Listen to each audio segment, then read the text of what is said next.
बॅरिस्टरची बायको शेण गोळा करते म्हणून लोक नावं ठेवतील या भीतीने रमाबाई रात्रीच्या काळोखात गौऱ्या थापायच्या आणि पहाट व्हायच्या आधी घरी निघून जायच्या.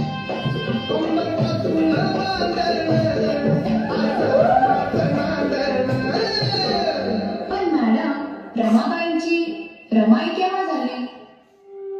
रमाबाईंच्या 5 मुलांपैकी 4 मुलांचा मृत्यू त्यांनी खूप जवळून पाहिला होता. त्यानंतर लहान मुलांना उपाशी पोटी बघणं त्यांना कधीच सहन झालं नाही.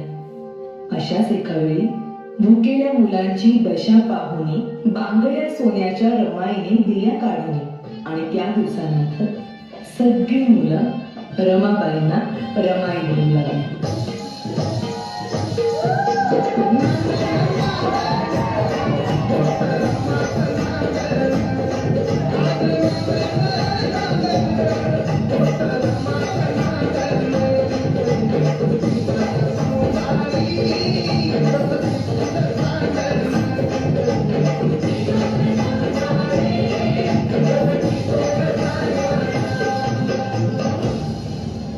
प्रेम, माया, त्याग अशा अनेक गुणांचा संगम म्हणजेच माता रमाबाई भीमराव आंबेडकर.